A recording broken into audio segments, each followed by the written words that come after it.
$31.4 trillion sounds unreal. Our stickman is staring at that number like the rest of us would. And the first question is simple. Who does the US actually owe all that money to? When people hear national debt, they often imagine one giant credit card bill. But government debt works differently from household debt. So let's slow down and unpack it. A lot of people think the answer must be just foreign countries. That's only part of the story. The real answer is much bigger and much more interesting. This question usually comes up when the debt limit is in the news. That's the legal cap on how much the Treasury can borrow to pay existing obligations. And yes, that's where things get political fast. It also raises another weird question. Why are the budget and the debt limit treated like separate fights? We'll get to that too. First, here's the basic idea. When a government spends more than it collects in taxes, it has to borrow. That borrowing adds to the national debt. So debt is not just random money floating in the air. It's the result of years of spending more than revenue. In simple terms, it's the gap between what came in and what went out. To cover that gap, the U.S. Treasury sells debt securities.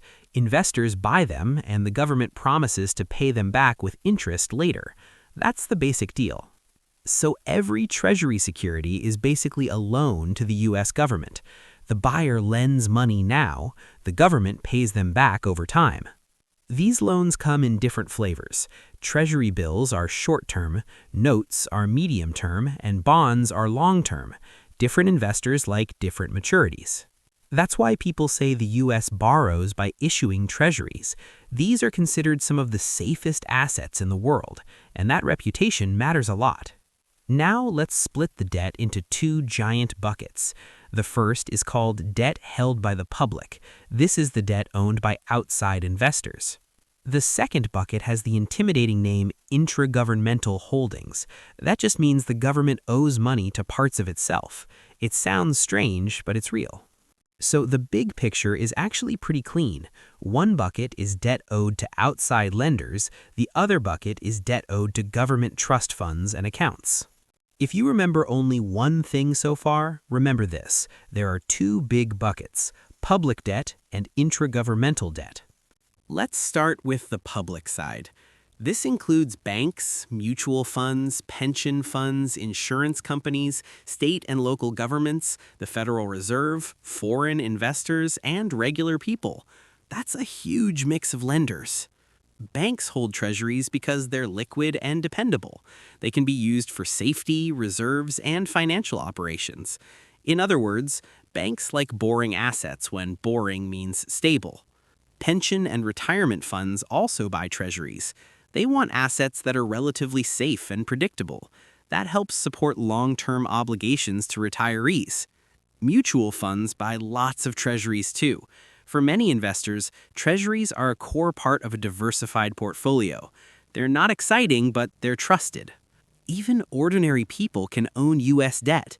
If you buy savings bonds or treasury products, you're lending money to the government. So yes, in a tiny way, some Americans are creditors too. State and local governments also invest in treasuries. They need places to park money safely, so some public money lends to federal public debt. Insurance companies like Treasurys for similar reasons. They need stable assets to match future claims. Reliability matters more to them than hype. Then there's the Federal Reserve. The Fed has held a large amount of treasury debt, especially after major crises. It buys and sells these securities as part of monetary policy. So when people ask who owns U.S. debt, the answer is not one villain or one country. It's a broad mix of institutions, funds, governments, and investors. The pie is much more spread out than people think. And this leads to one of the biggest myths. No, China does not own most of America's debt, not even close.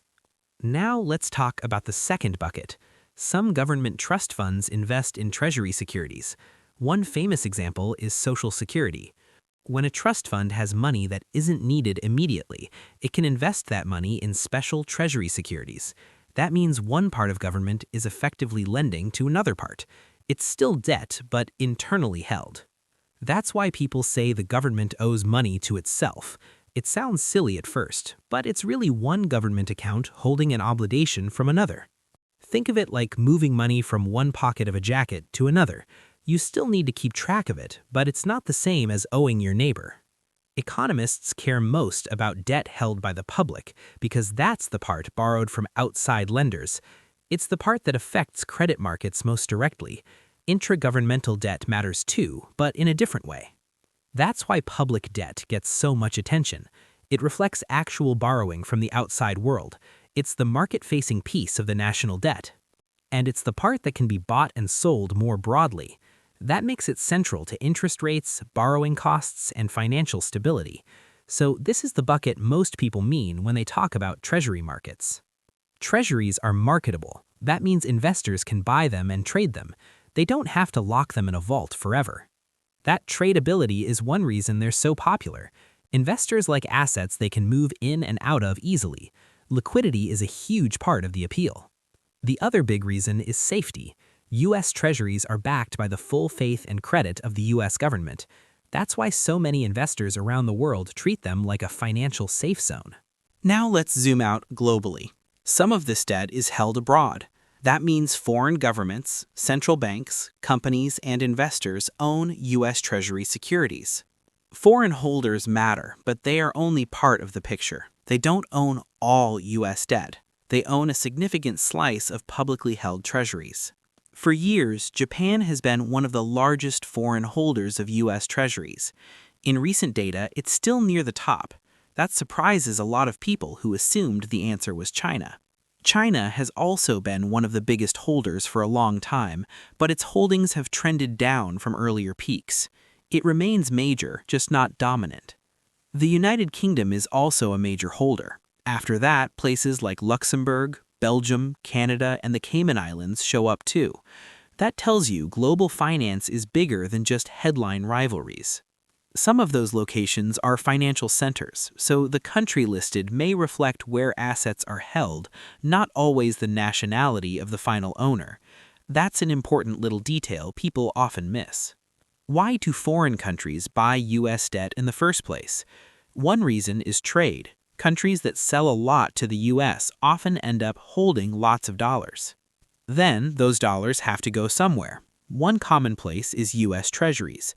They offer safety, liquidity, and interest income. It's basically a giant financial parking lot. If you want a place to store large sums in dollar assets, Treasuries are one of the top choices. That's why so many foreign institutions keep using them. During uncertain times, treasuries often look even more attractive. Investors run away from risky assets and toward safer ones. That's called a flight to safety. China's holdings have fallen over time for several reasons.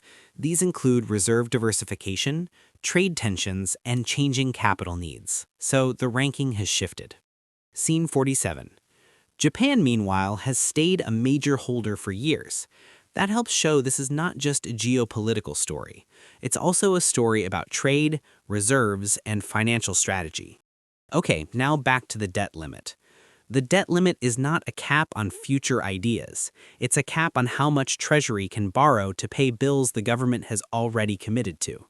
Those bills include things like Social Security benefits, Medicare payments, military salaries, and interest on debt.